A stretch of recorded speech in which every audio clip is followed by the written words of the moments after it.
Je suis mort un samedi, à 6 heures du matin. Le monde continue, mais mon corps s'est éteint immobile, glacé.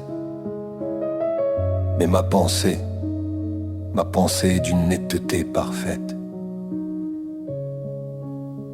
Marguerite pleure à genoux, je sens ses mains sur mon visage. Je voudrais crier je vis, briser cette cage, mais ma volonté est morte, plus une fibre ne m'obéit. Je suis le spectateur muet de mon propre déni.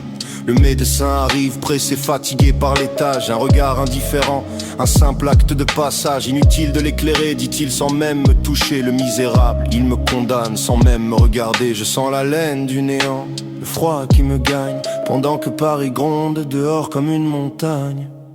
Enfermé dans ma chair, prisonnier du silence, le cœur qui bat encore dans une fausse absence. Rêver de la vie dans la mort, tel avait toujours été mon espoir. Mais l'espoir est un trou, un gouffre immense et noir. Je suis vivant pour moi, mais déjà mort pour eux. Un gringalet chétif, au destin ténébreux. Le marteau résonne, les clous déchirent le bois. Chaque coup est un éclair qui s'abat sur moi.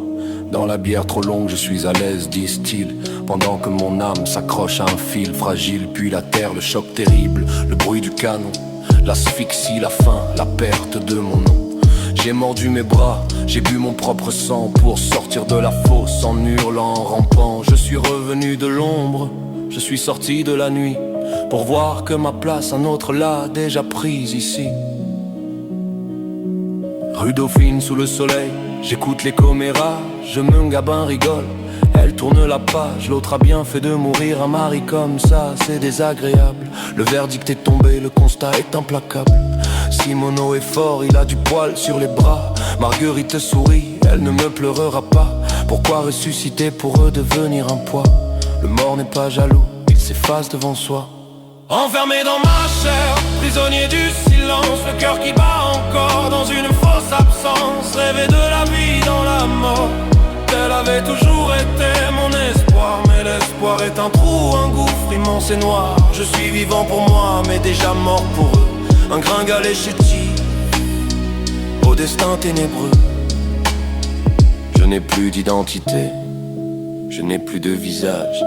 Une mort sociale, un ultime voyage. La mort ne semble pas vouloir de moi, et je crains qu'elle ne m'oublie. Oublié par la mort, oublié par la vie.